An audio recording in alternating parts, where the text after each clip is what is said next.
معزز خواتین و حضرات، السلام علیکم، آداب عرض۔ پاکستان اور پاکستان کے لوگ جو بیرون ملک پوری دنیا میں جہاں جہاں رہتے ہیں ان کی خدمت میں بھی السلام علیکم، آداب عرض، آداب عرض۔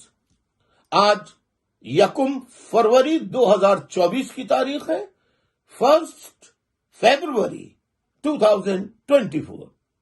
معزز خواتین و حضرات، آج آپ کے توسط سے میں پرائمری اسکول کے طالب علم جو پاکستان میں رہتے ہیں ان لوگوں سے لے کر میٹرک، انٹر،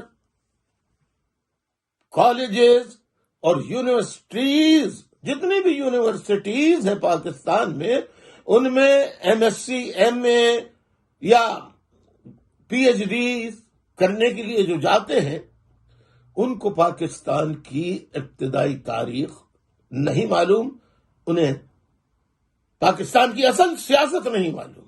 آئیے میں پرائمری اسکول کے طالب علموں سے لے کے پی ایچ ڈی کرنے والے طالب علموں کے لیے چند ایسی باتیں بتانا چاہتا ہوں جو انہوں نے نہیں پڑھی ہوں گی اور جو ان کے علم میں نہیں ہوں گی۔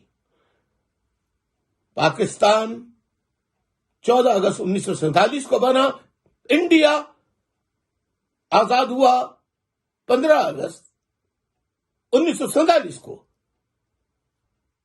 اب غیر منقسم ہندوستان یعنی انڈیوائیڈڈ انڈیا، اس کو تقسیم کرنے کے لیے برطانوی سلطنت نے جب یہ دیکھا کہ اب ہم حکومت نہیں کر سکتے، پہلی جنگ عظیم، دوسری جنگ عظیم کے بعد اب ہمیں بھاگنا ہے واپس برطانیہ، تو انہوں نے ہر جگہ جاتے جاتے اپنے مفادات کے لیے کہ ہم جب چلے جائیں گے تو جہاں جہاں ہم نے قبضہ کیا ہے کئی 100 سال تک، وہاں پر ہمارا اثر رسوخ کیسے رہے گا، اس کے لیے کانسپریسی تیار کی اور اس کے تحت انڈیا کو تقسیم کیا۔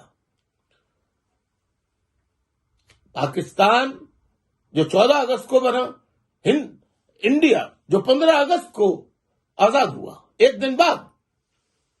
آج آپ دیکھیے کہ انڈیا معاشی، اقتصادی، آئی ٹی میں، کسی بھی شعبے میں لے لیجیے، آج انڈیا ترقی کے کس معیار پر ہے؟ انڈیا کی خوشحالی کہاں تک ہے اور پاکستان کی خوشحالی نہیں، پاکستان کی بربادی اور بربادی ہوتی رہی ہے 76 برسوں میں۔ کیوں کہ انڈیا نے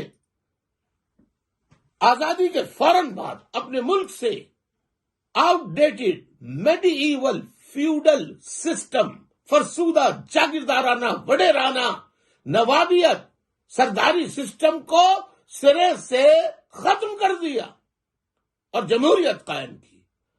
پاکستان نے کبھی یعنی 47 کے بعد، آزادی کے بعد، پاکستان نے نہ صرف یہ کہ جاگیردارانہ، وڈیرانہ، سردارانہ سسٹم کو ختم نہیں کیا، بلکہ انہیں قائم رکھا، ان جاگیردار وڈیروں کو، سرداروں کو مضبوط کیا۔ اور کیوں ایسا ہوا؟ بھارت میں جمہوریت، اچھا ایک سوال، پاکستان میں انڈیا میں کبھی ایک دن کے لیے بھی مارشل لا لگا؟ کیا پاکستان میں مارشل لا نہیں لگا؟ ارے یہاں تو مارشل لا پہ مارشل لا لگتے رہے، اور جو جمہوری حکومتیں قائم ہوئی وہ بھی فوج کی مدد سے قائم ہوئی، اور جب اپنی مدت ان کی 5 سال کی، کوئی بھی حکومت اپنی مدت پوری نہیں کرنے دی پاکستان کی فوج نے۔ طالب علموں، آپ میری بات کی تصدیق کر لیجئے گا۔ دوسری بات کہ انہیں جن ممالک میں سے جانا تھا واپس، وہاں انہوں نے ڈیوائڈ اینڈ رول کی پالیسی اختیار کر کے وہاں کی زمین کو تقسیم کیا۔ پاکستان جو تھا وہ انگریزوں نے اپنے مفاد کے لیے کہ اس انڈیا میں ہمارے مفادات کو کون پورا کرے گا، انڈیا کو وجود میں لے کر آئے، پاکستان کو وجود میں لے کر آئے، اور آج تک پاکستان میں انڈیا اور امریکہ کا حکم چلتا ہے۔ ان کی اجازت کے بغیر کوئی کام نہیں ہو سکتا۔ آئیے میں آپ کو ثبوت دکھاتا ہوں۔ آئی ڈونٹ نو کہ آپ کو یہ معلوم ہے، آپ تصدیق کر لیجئے، بتانا میرا کام ہے، تحقیق کرنا اسٹوڈنٹس، طلباء و طالبات، گرلز بوائز، اسٹوڈنٹس آپ تحقیق کیجئے۔ یہ دیکھیے پیپر، مجھے نہیں معلوم آپ کو نظر آ رہا ہے یا نہیں آ رہا، آپ کو نظر آ رہا ہے یا نہیں آ رہا؟ دیکھیے آپ کو نظر آ رہا ہے، پکی طرح سے پڑھ سکتے ہیں آپ۔ دیکھیے اس میں کیا لکھا ہے، founded in 1948 ISI was founded in 1948 ISI was founded in 1948 by a British Army officer Major General William Cowthorne. The ISI ballooned in the 1980s when the CIA entrusted it with billions of dollars of assistance for Mujahideen rebels fighting Soviet forces in Afghanistan. دیکھ لیا آپ نے ISI کس نے بنائی؟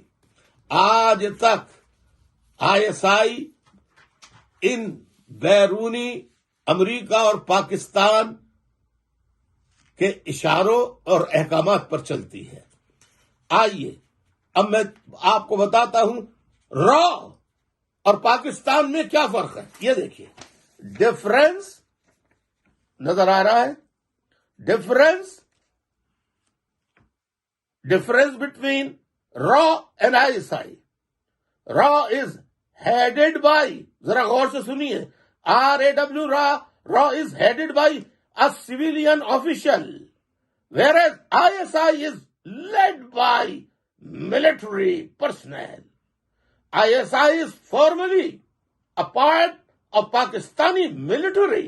Hence, correct analogy should be Indian MI.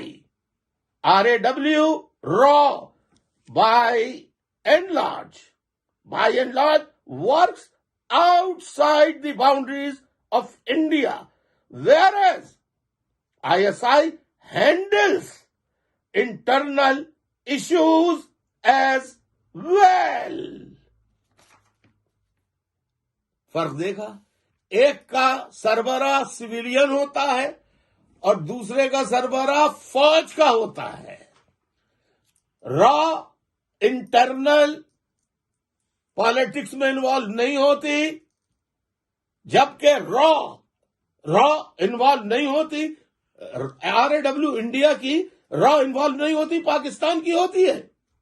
اب آپ کو میں نے بتا دیا کہ کیسے جمہوریت تو کا تختہ الٹا جاتا ہے، پاکستان ترقی کیوں نہیں کر رہا، پاکستان کیوں محتاج ہے ورلڈ بینک کا، IMF کا۔ میں آپ سے کہتا ہوں پاکستان اس وقت تک ترقی نہیں کر سکتا جب تک کہ فوج کی اور ISI کی مداخلت سیاست میں نہیں ہوگی، جمہوریت نہیں قائم ہوگی۔ میں آپ کو یہ بتا رہا ہوں، کھل کے بتا رہا ہوں، میں ایسے آپ کے سامنے انکشافات تاریخ کے لاتا رہوں گا تاکہ نئی نسل سمجھ سکے۔ بہت بہت شکریہ عنایت، اجازت چاہتا ہوں، خدا حافظ، آداب۔